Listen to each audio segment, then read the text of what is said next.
All right, ladies and gentlemen, boys and girls, welcome back to an impromptu edition of Voice from the Underground, the podcast. This is Jason Dutch, and it is fucking election day eve. Pardon my French, but it's as exciting as it is nerve-wracking. And I'm here with a new pal of mine. A hateful, horrible, racist conservative from over at the GK, the Gatekeepers Online Podcast Network. Welcome back to Voice from the Underground. The Shoe, what's happening, man? Hey, not much. Thanks for having me on. It's good to be here, man. You have such a nice smile for a fascist. I know well, that's the thing. He has blonde hair and blue eyes. You know, it just all kind of comes together, helps out. Right. So do I, though. So I guess maybe we're friends. Our grandparents were in Germany at some point in time together. Hopefully not in the 30s. But yeah. So what we're gonna do here today, guys, is obviously a lot of people are worried about what's gonna happen with this election. It's kind of nerve-wracking. The polls are all out.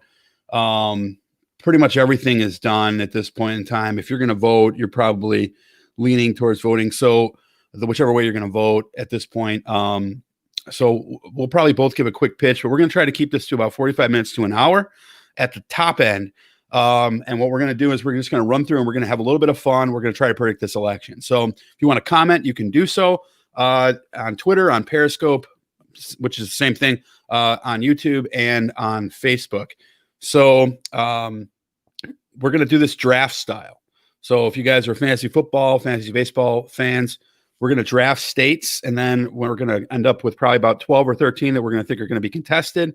And we're going to do this using our friends over at 270towin.com, which, by the way, is a really cool application.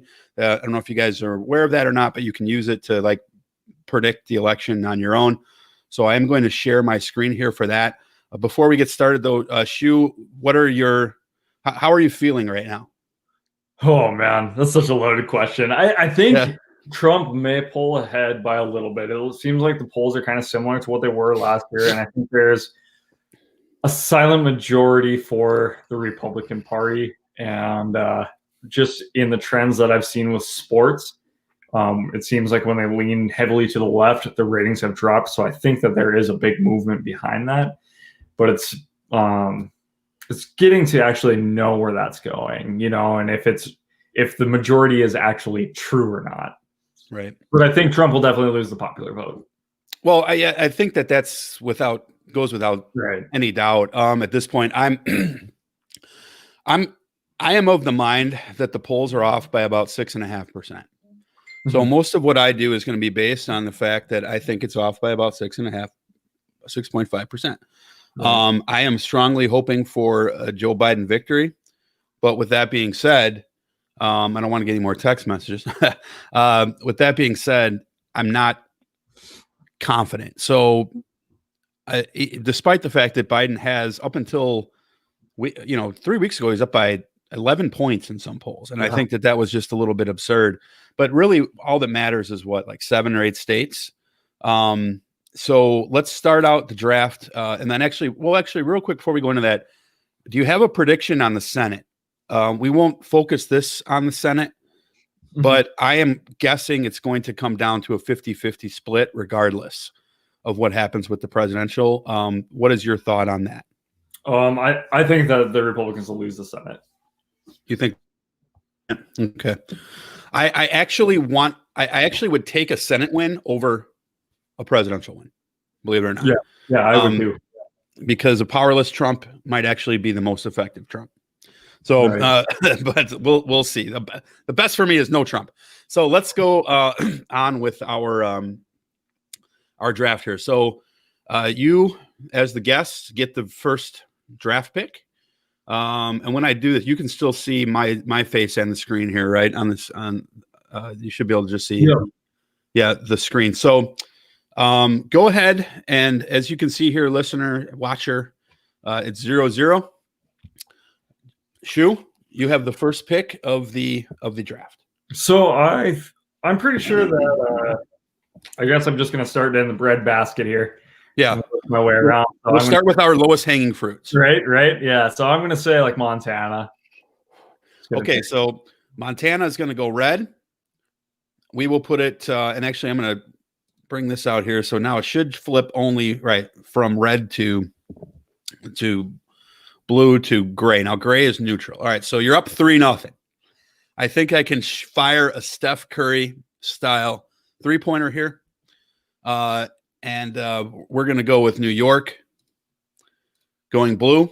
So I've jumped ahead 29-3. So you want to quit now? This is normally how I feel. Yeah.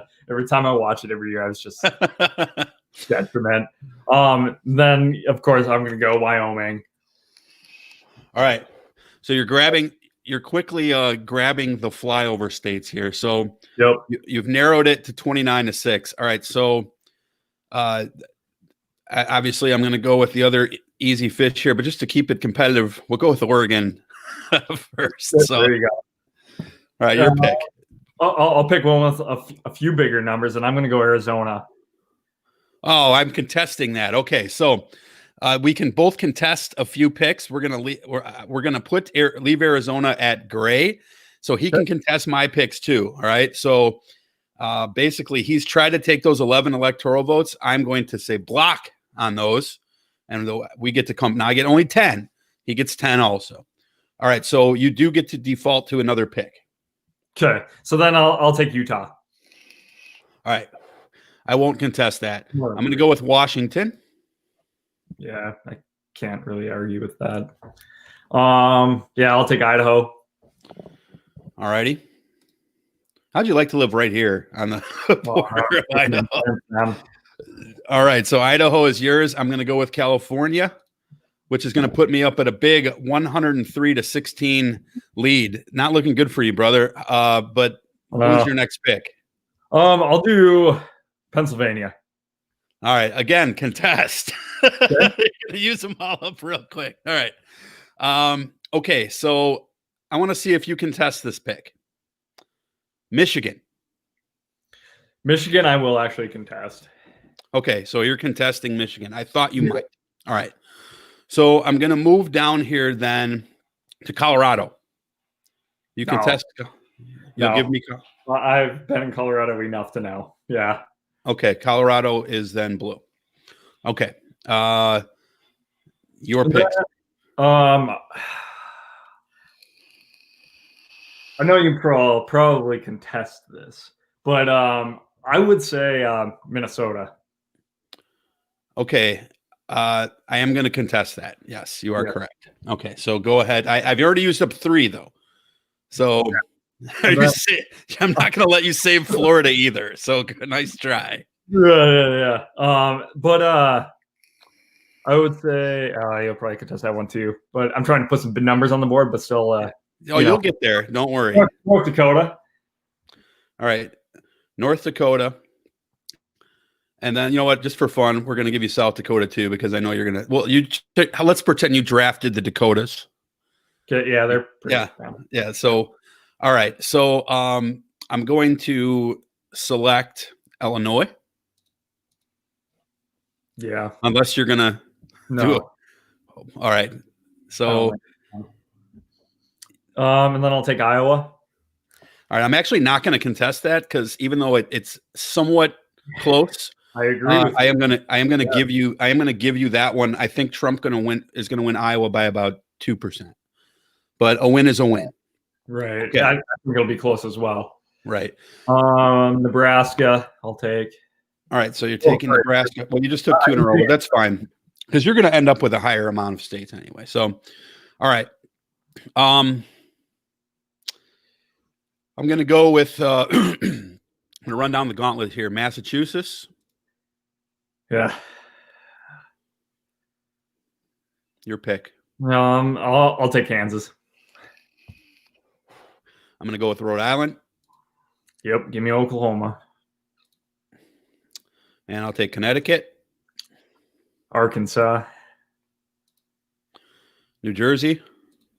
Let's go Missouri. God, I drove through Missouri. My God, is that Trump country? I mean, Yeah. it is just astonishing. Yeah. And some of the signs are a little bit questionable, but man, there is just Trump everywhere in Missouri, except in St. Louis, of course. But all right, so you just picked Missouri. I'm gonna go with Delaware, I'll take Louisiana. and you can have it. Sorry, Louisiana. I'll take Maryland. Though I will say Delaware, I will just concede here. Delaware has been way closer than I have thought it would be. So yeah, it's interesting to see how things kind of change throughout time and the environment that this is all put in. Right. I'll take Mississippi. All right. I will take Washington, D.C. That's not really a state, but counts. Right. I get you. Alabama. Do you think Washington, D.C. should get senators? No. Why? Because it's blue? No, and honestly, not even because of that, but because when originally set up, it was meant that the people that were in DC were to serve the country and not that specific district. So that's the only reason why. Whether it's blue or red, I don't. It's not the worst argument I've heard. So usually it's no, I don't want any more liberal votes. But no, okay, so I'll go with Virginia, unless you're going to contest that. Oh, you're good. Although I'll take the North Carolina. Okay, so I have to think closely here.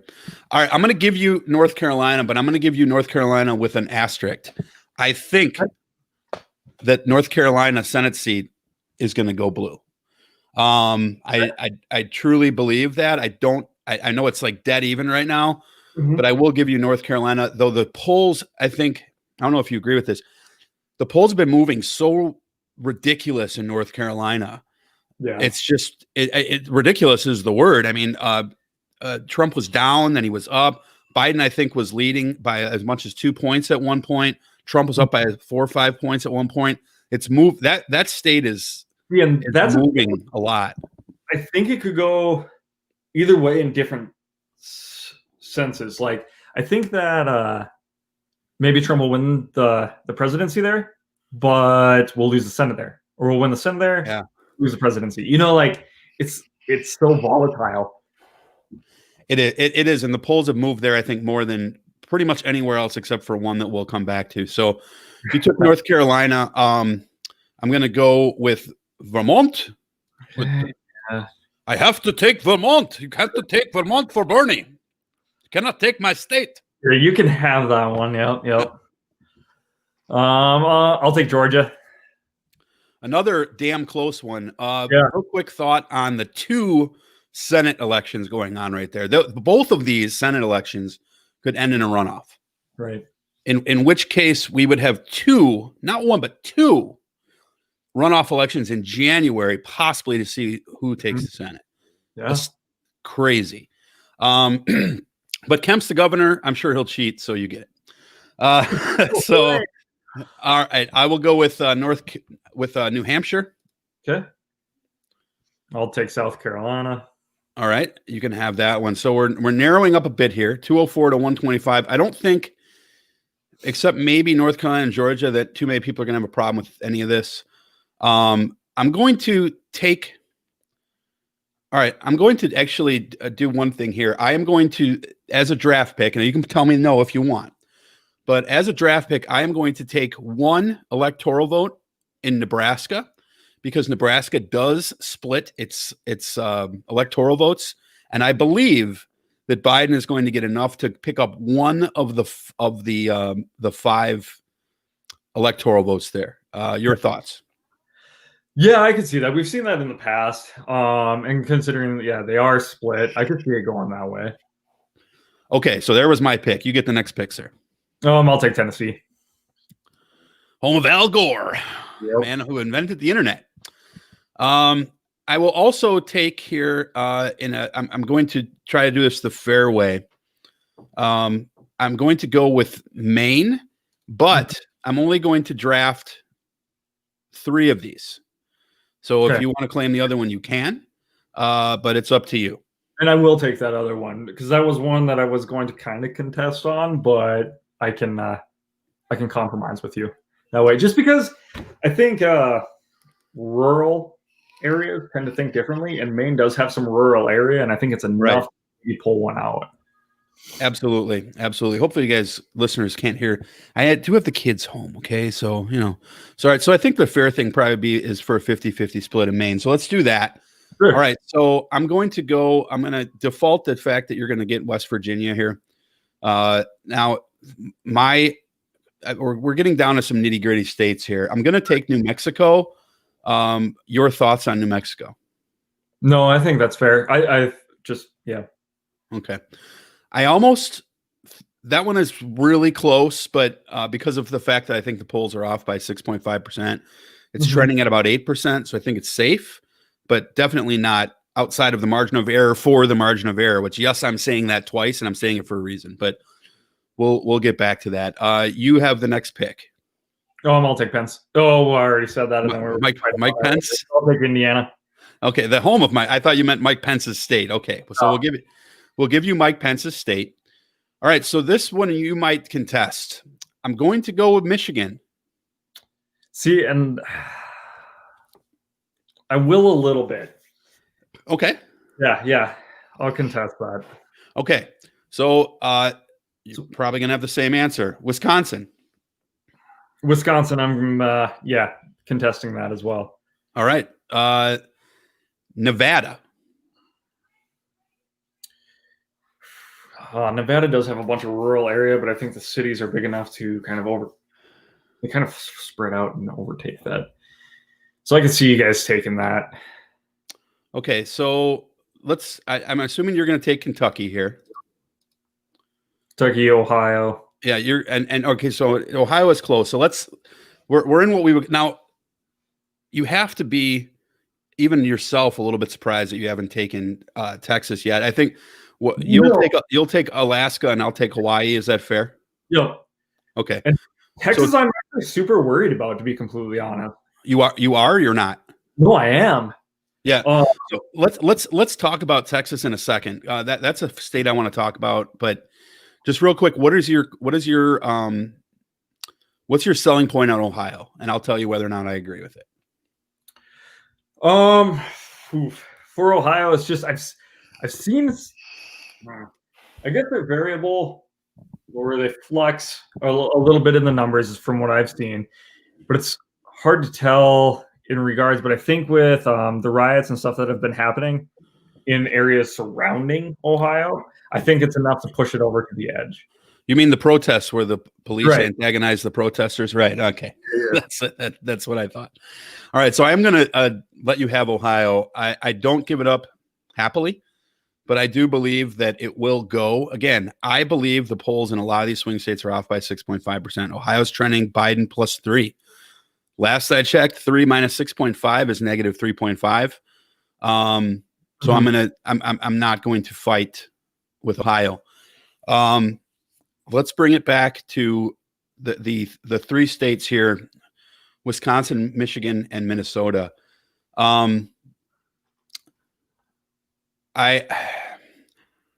think that Michigan, if you look at what happened in the midterms with the gubernatorial race, them taking even more congressional seats than they had before, and with I forget, was it John James, the Senate candidate there, black guy who was a military veteran, ran a really good Senate race back in 2018, but lost, and is running again in Michigan right now. I do think that Michigan is going to go to Biden. It is trending at 8.5 to 9.5% at the moment. All right, this was actually as of yesterday. But again, even giving you 6.5%, I can't quite take my clutches off of Michigan. Wisconsin, I think, is going to be a little bit closer. Last I checked, Wisconsin was trending at around 7%. Again, higher than 6.5. But I do believe that, just the Chicago rollover into Wisconsin, Milwaukee being really the epicenter of the population in that state, Green Bay obviously is Trump country. But I do think it's going to be close. I don't want to just pretend I'm assuming Wisconsin here, but I do do think that I can make a pretty strong case for Michigan, Wisconsin, and Minnesota. And I'm actually willing to concede to you Texas and Arizona in exchange for those. What are your thoughts? See, and that's interesting, because with what happened in Kenosha and how long that went on, I really think that people have had enough and they want to have their businesses back. And the same thing with Minnesota, as what happened in Minneapolis and everything like that. I think that the business owners are starting to turn. We're starting to see black men are coming out for Trump more than what they ever have in the past. And I think that hitting those big cities and those demographics, I think that will take that Trump will win in Wisconsin. I'm still not sure about Minnesota. Let's read a couple comments here real quick. Broken Arrow says Ohio is clearly Trump. Jartan says he needs Milwaukee. He needs a new Harley Davidson. So he's on my side here. Jerry 1154, thank you for the comment, guys. Says Illinois is going to be a lot closer than you think. I do think Illinois is going to be closer than I think. I just don't. The way that our system is set up, it doesn't matter if it's close. You know, it's going to be.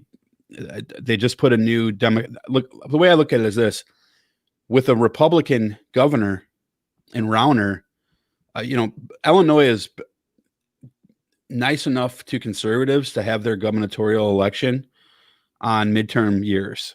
So Republicans vote more historically up until this last election in midterm years than Democrats do. That's why they win a lot. But this time they put in a Democrat in Pritzker. So I just don't see how you can make a strong case that Illinois could go red. I just don't. They haven't gone red since Reagan. So, but I do appreciate the thought that it will be closer. And I think that's kind of how I feel about Minnesota. That's how I feel about Texas too. So, right. Like So Texas has been trending, and if you go back to, I want to say it is the 2004 election. I don't have these numbers in front of me, but you'll have to see where I'm going here. Texas went about plus 18 to George W. Bush in that ballpark. Obama narrowed that down a tiny little bit, went to about plus 17. And then if you look at the midterm elections, they have gone down every single year since 2004, where they were like plus 19, plus 22, something around along those lines in 2004. And when you get to the Hillary Clinton, Donald Trump election in 2016, it was only plus 7 or 9. One of the two. We'll default and say it was plus 9. But then Beto Cruz was only plus 3. Yeah. So now Beto ran a very well-funded campaign, a very effective campaign. Say what you want about Beto, but we're talking about the campaign. And in the campaign itself, he was very, very narrow of a loser to Ted Cruz. And Ted Cruz, of course, had to kiss the ring for Trump after he had called him a xenophobe, and then Trump made fun of his wife and all this stuff. He turned tail and came back, and now he's like Trump's almost his Supreme Court nominee, which I don't know what that was all about. But I do think that Texas is an inevitability to go blue. I just don't see it happening in this particular election. I think it's possible that it could go blue in the midterms.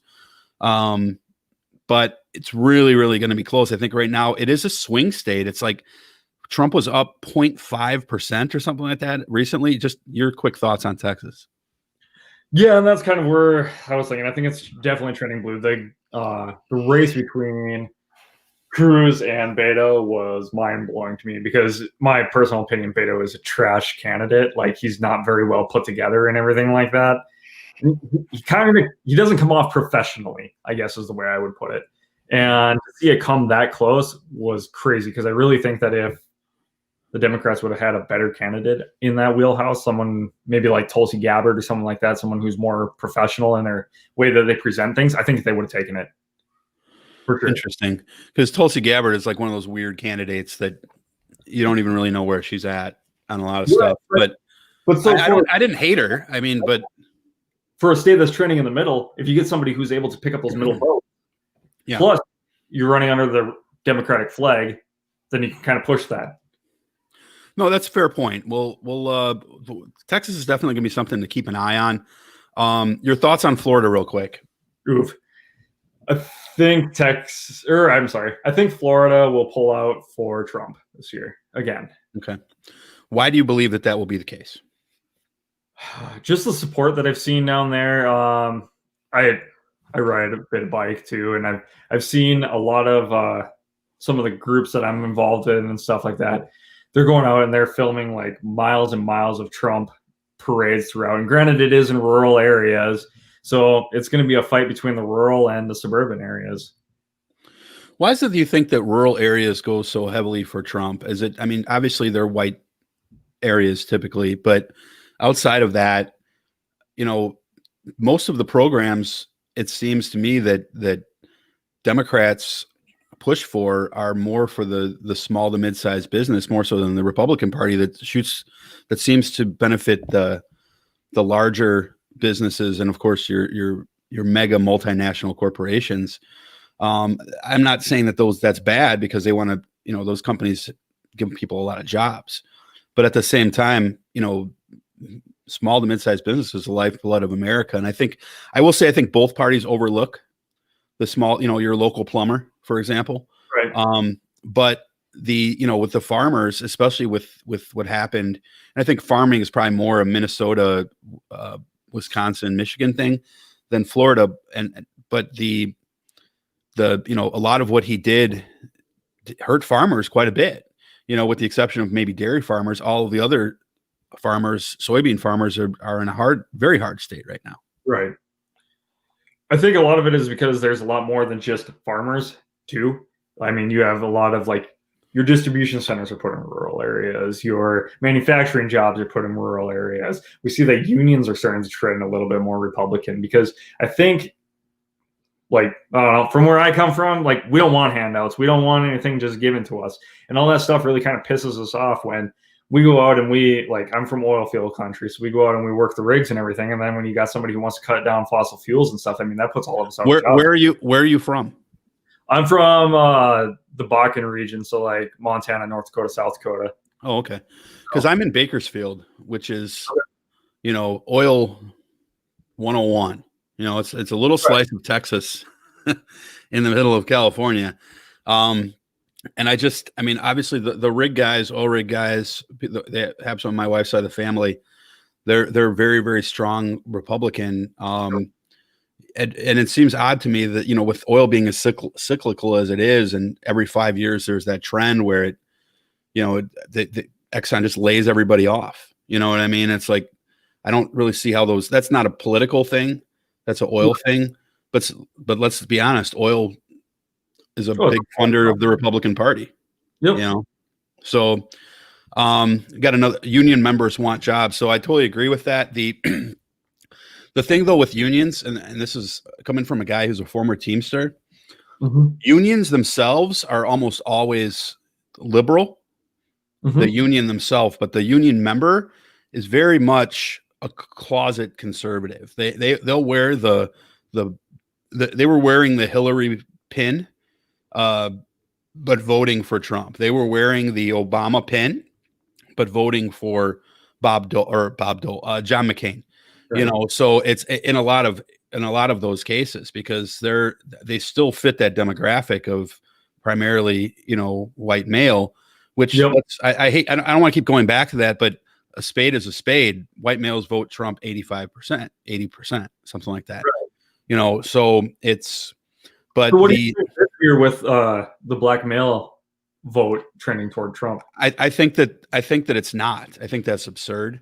I think that I think that certainly you can say there are more black male voters voting Trump than there were in 2016, but you're still talking about maybe 1% more than it was before. That to me is a little bit ridiculous. It's so 7% of black males are voting Trump instead of 6%. Now I don't know what the exact number is. I think I'm trying to recall. I want to say it's probably closer to like 13% or something like that. Sure.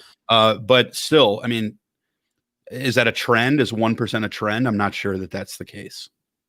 Well, I think I don't know. It's got to start somewhere for one thing, and to see it start to move in a way that it's never moved back before in the past, I think is something. And I think the social programs and stuff that the Democrats may be trying to push are starting to have a negative effect on that community. What's his name? His last name is Steele. Oh man. Are we talking about a congressional candidate? Yeah, he was. There we go. Shelby Steele, who came on, and he was talking how their community is sick of being the victim, and that they're actually wanting to get out there and be something more than that. And then they feel like they're being suppressed by always having to feel like a white person has to be there to help them. Because we see like in a lot of like these protests or riots, a lot of them are white. Right. And they're getting really, really annoyed by that because it makes them feel like they need like this white person saying, you can't do this without me. And so first of all, I understand exactly what you're saying. But let's look at history. Mm-hmm. The civil rights movement would never have gotten as much into the mainstream if it weren't for suburban white female voters who tugged at their husband's cheek and said, hey, we have to when they started seeing what was happening in Mississippi and Alabama and things like that, if it weren't for the white voter and all of the heroic acts of a lot of these civil rights leaders like Malcolm X and Martin Luther King Jr. would not have been seen, like Representative John Lewis. You can't see those things if you're not looking for them. It doesn't take any credibility away from what Martin Luther King did or what John Lewis did or any of those leaders did. Maybe Jesse Jackson, because I'm not a huge fan of him. But it would gain publicity if it wasn't for white suburban women. Well, you have to be able to get support, right? And 16% of the population does not have voting power. So, but you add white women into that, and now all of a sudden you have it at 50-something%, especially back then when, whites were 70% of the populace, during that time. So it was crucial. And, a lot of times people will I'm telling you, just somebody who talks about racism a lot on their own, white people will talk to me differently about racism than they will to a black person. They'll not to say that they're being dishonest in one way or another, because I'm sure there are some who are and aren't. But, if let's put it this way, you're a white guy, and I'm sure that you'll be honest when you answer this question. You've been in a room with all white people when someone looks both ways and decides to say an off-color joke about gender or race or something like that, and they feel it's a safe environment, right? I've come to the point where I'm not laughing along with it anymore, even if it's in a business environment, and it's when someone, it's that same way when someone talks to a black person about racism, they'll say, of course, I agree with this. I agree with this. I agree with this. And they won't be as confrontational, but with me, they'll say a lot of those things that, like people say a lot about Trump. He says the quiet parts out loud, they'll say the quiet parts out loud, and it gives me an opportunity to say, look, that's not actually accurate, and here's some accuracy. And then of course at me, they'll get mad, where at a black person, they'll say, but every person is different. Like, you have to know your audience, but at the same time, you never know who's going to be receptive to what. I might say something to someone and they don't listen to me, and then Big Haas, my co-host, will say something to someone and they'll listen, or vice versa. So it's always important to have different voices. And I think conservative black voices are fine. I think there's a big difference, though, my personal opinion, between a Trump black voice and a conservative black voice. We can argue about taxes and big government, small government, right, as much as you want. Those are philosophical differences. Oh yeah, absolutely, man. So all right, so let's get back to our map here real quick. And it's just funny, like I'm sitting here and I feel very, I don't know if you're a sports fan. Are you a baseball fan? No, hockey. Okay. So you're a hockey fan. I'm going to put this in a baseball context. I'll throw you a hockey context. I feel like, especially as a Cubs fan, like Biden is winning and our closer sucks and we know he's warming up and he's about to come into the game. And then there's a runner on first.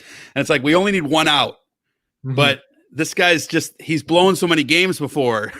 I don't want to see him blow this game. And I think maybe with hockey, you could say the same thing. You know, you might be winning right now, but you've pulled the other team's pulled the goaltender, and now you just got a penalty.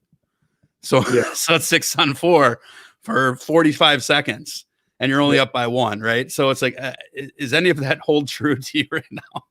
No, and that's how I kind of feel. I mean, it is so close. I wouldn't be surprised if Trump lost, and I wouldn't be surprised if he won. It's kind of where I am right now. And it's so funny listening to you talk. Like, I think we were on a little bit opposite side. You voted for Trump in 2016, correct? No, I did not. I voted for Gary Johnson. But I will say I have only voted Democrat up until tomorrow. Tomorrow will be my second time ever voting Democrat. The only other time I voted Democrat was for Barack Obama in 2008. I did not vote for him in 2012. And that's where I was, because I hated Trump and I hated Hillary, and I was like, I'm not doing this.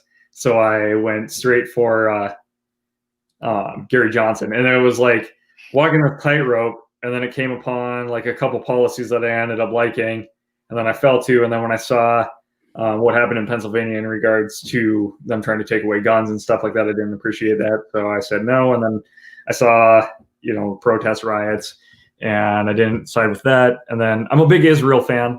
So when he moved the capital to Jerusalem, then I said, all right, well, I'm going to vote for Trump now. And that's kind of like, when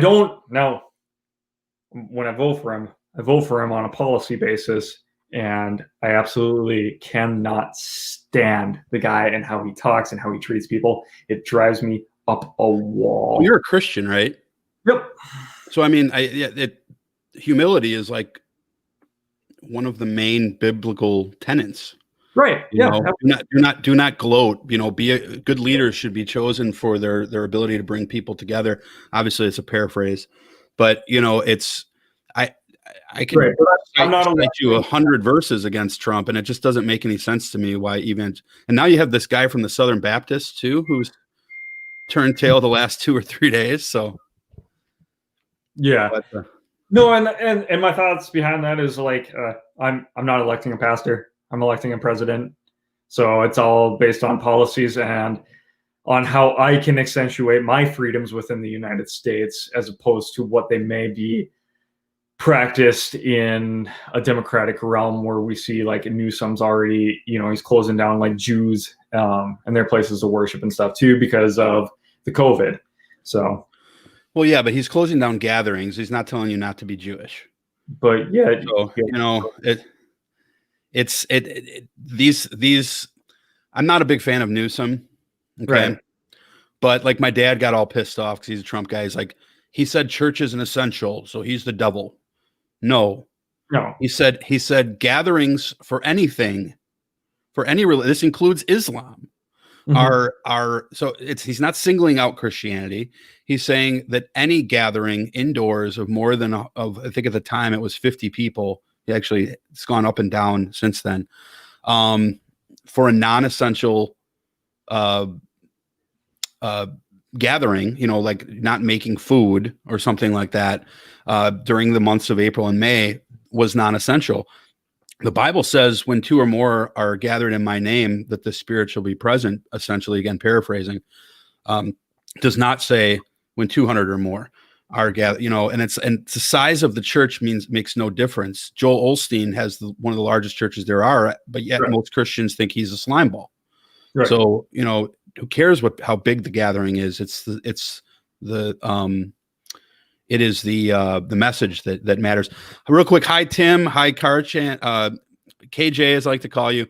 Read a couple here. Florida is going to go Trump easy. Pennsylvania, Trump. North Carolina, Trump. Another one saying North Carolina, Ohio. I'm sorry, to Biden. Lots of comments here. Minnesota blue, everything else red from Bow and Arrow. USA debt. Pennsylvania too close. My gut says Trump. KJ says, can you use a music analogy instead of sports? I don't watch sport ball.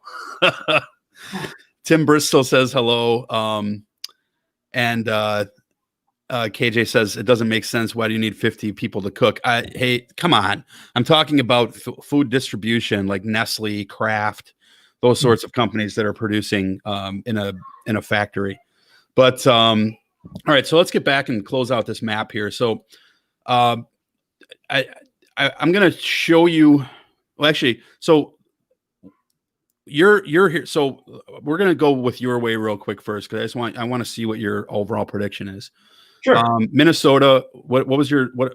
Be honest. Call them all the way you would call them, not the way you want them. The way you're going to call them. Okay, I would say Minnesota would still go blue this year. All right. And then I would think Wisconsin and Michigan would go red. Okay. And you got Pennsylvania, Arizona, Texas, Florida. Gosh. Let's do this. I'll give Pennsylvania blue. Even though, gosh, that's so close. Florida, I'll say red. That'll make up my conscience so I can sleep tonight. And then Arizona, I'll say red. This is a lot of pressure, man. It's like, and then Texas.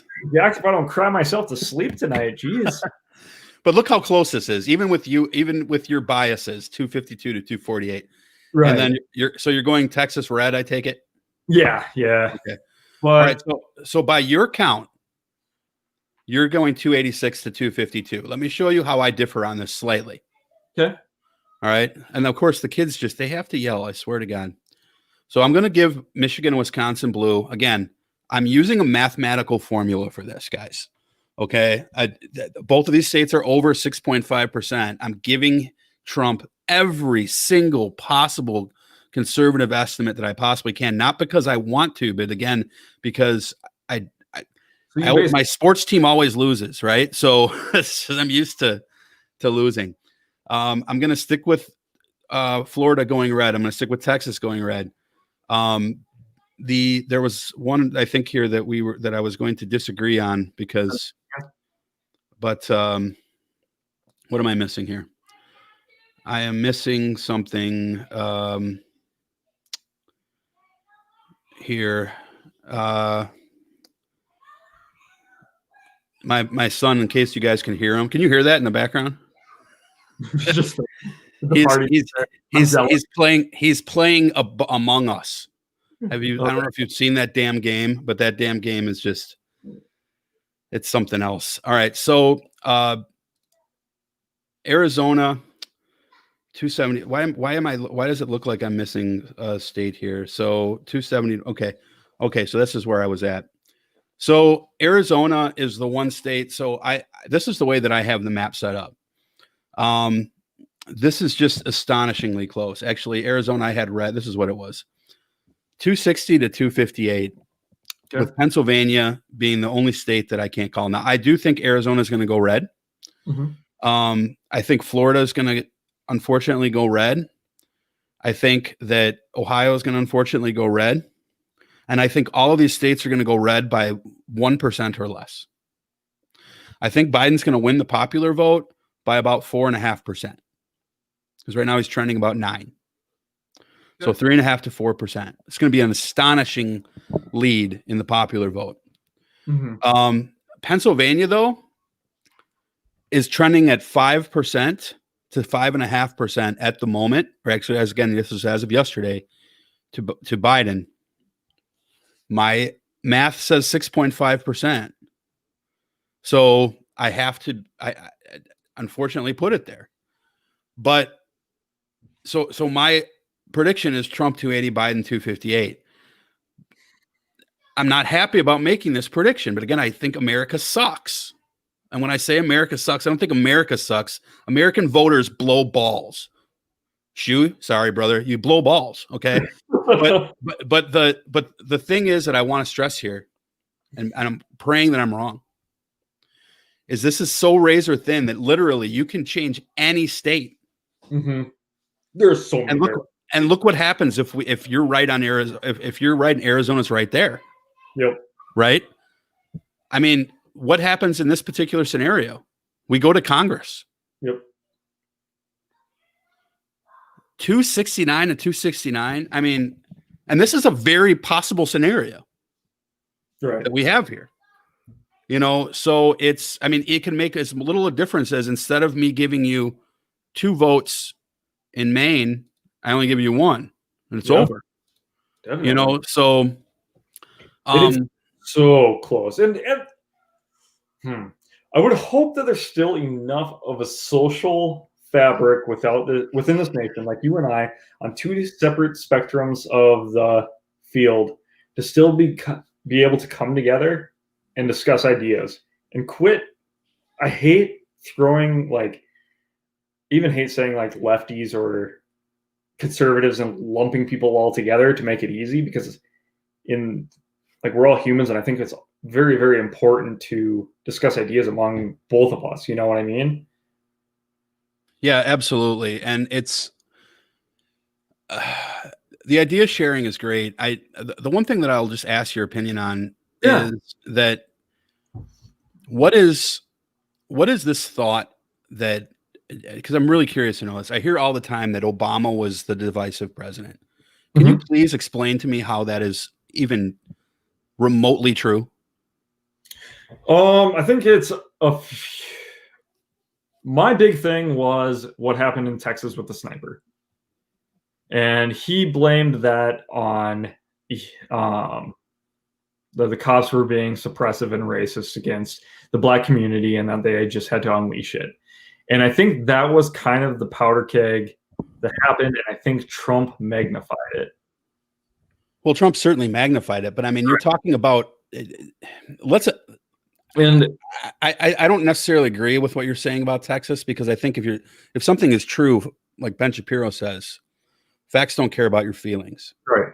But even if that were true, let's say that you're right, then how, and Bow and Arrow just says what I was waiting for. He blamed and hated America all over the world, very divisive. So what he's talking about is when he went to the Arab world and said basically what they say, oh, he apologized to the Arab world. Look, we've been running our troops out to Saudi Arabia and helping fight proxy wars for Saudi Arabia for fucking 30 years. So yeah, we have to take some accountability for that. Why is taking accountability something that a president is not allowed to do? I don't get it. And so you bring up 2 things when Trump tweets this every fucking day. And yeah, Obama should have got the troops out. But again, how is not getting the troops out divisive? Sorry, when you were talking divisive, I thought you meant in racial aspects. No. Well, I mean, that's part of it, sure.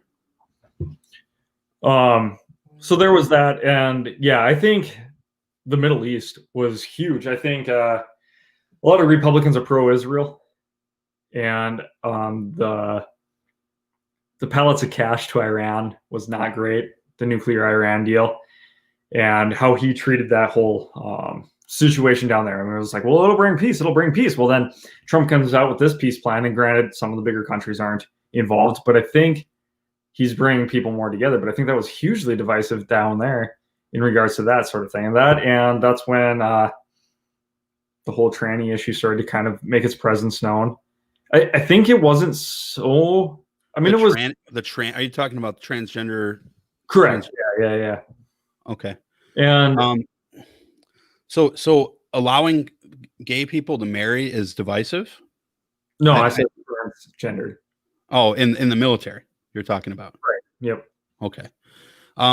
Again, the last I checked, they're still human beings. So I mean, I understand that someone could be uncomfortable with someone who's transgender. I get that, but that's I think that's more on the person who's offended in that particular case, because they're offended by something that someone is doing to themselves, not anything that they're doing to you. You know, don't agree with the mental state of the person that's next to you. No, if they can't accept who they are, how can they accept to be within a team? No, but what's your argument for their accepting who they are? They want they just want their outward reflection to reflect what they are inside. So you're looking at it from the perception of it's got to be the way that you think about it. And as you know, like you and I don't think about taxes the same way. So what makes you think that we're going to think about gender the same way? I mean, I think that some of the stuff on the spectrum, see, everything's always on a spectrum, right? You know, and a lot of times the loudest voices are at the ends of the spectrum shouting towards the middle, and then us in the middle get, you know, a little bit inundated with stuff.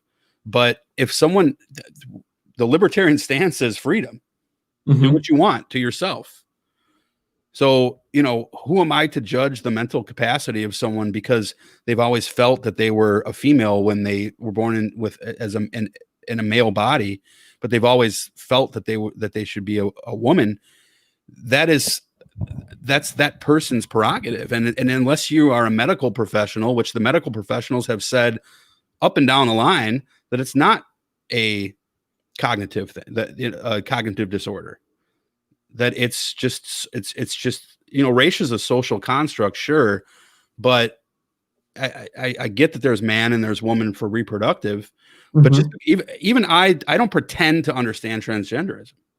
To me, it's foreign because I'm not transgender, but I also realize that I'm not in that person's head. Right. I don't have any right to think the way for them to say who they want to be and what they want to do. Okay. You know, so it's troubling to me. I'm not trying to diss your opinion here, but no, you know, it's you're entitled to it, but right. Yeah. You know, it's like, and it's like same thing with abortion. You know, it's like, I think that as a Christian, if you don't believe in abortion, that you should witness the gospel, because if you actually think the gospel is the path to not having abortions, then witness the gospel to people. Don't try to change law. Okay. You know, so, yeah, I get where you're coming from, but I don't agree. Because you don't have to agree, but we have laws on the book that prevent against murder and everything like that. Why even have those laws? Why shouldn't we just be a complete anarchy? Why do we have laws at all? Well, again, now you're going all the way to the extreme. That's like saying we have to make abortion legal just because of rape. You know, there's people that make that argument. That's going all the way to the extreme.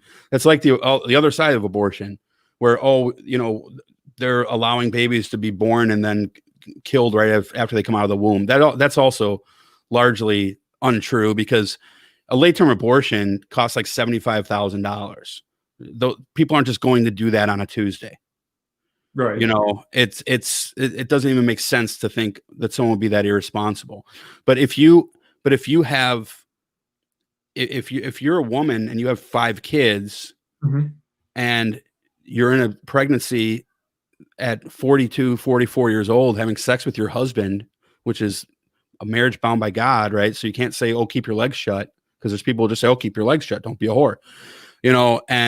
But you're going to make the choice for that woman who may be dying, or even just is in a financial situation where she feels that if she goes on maternity leave, it'll endanger her job, and then she has to think about 5 other kids. Those are legitimate reasons to have thought about that, and to call them a murderer is silly. Actions. You know what I mean? Like, I'm just a jerk. And so I get it, because yeah, it is a tough spot, but it happened. So now deal with it. And that's kind of just my mentality on that thing. So, but if you're going to deal with it, then don't you think that you should at least allow them to have health care? Shouldn't they have been preparing for that if they were so old? Well, okay. So I know, but I appreciate these types of debates, right? So I know someone very well. Yep. Who I don't want to give away who this is, but I know someone very well who is in HR at a company who is laying people off.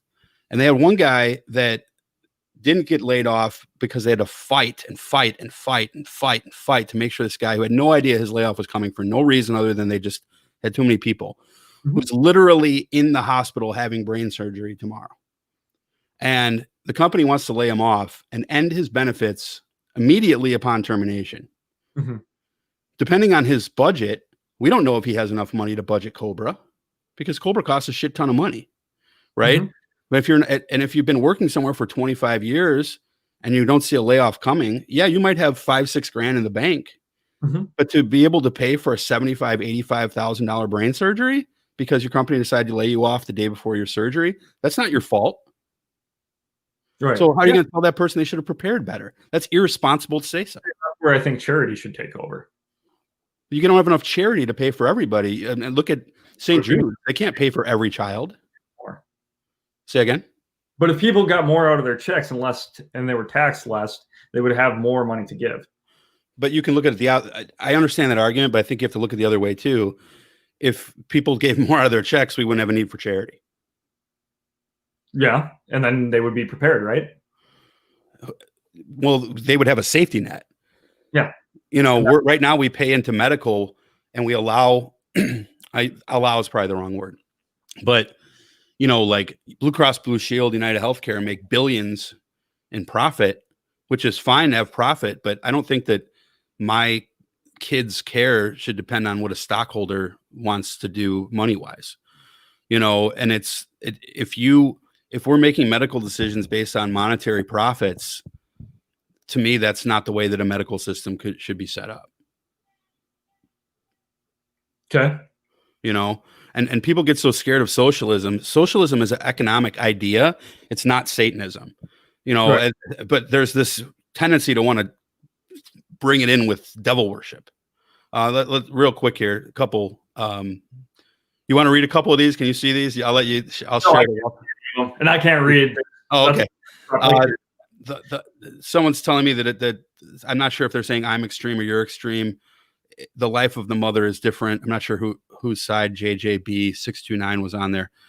Obamacare is $7,000 a year for 5 of us with deductibles and copays. That's not how that works. Obamacare is impossibly expensive. Yes, Obamacare is expensive. So come up with a plan, Trump. Oh, it'll be out in 2 weeks. That's right. How come single payer works in every other Western country, but in the U.S. it's a problem? Good point.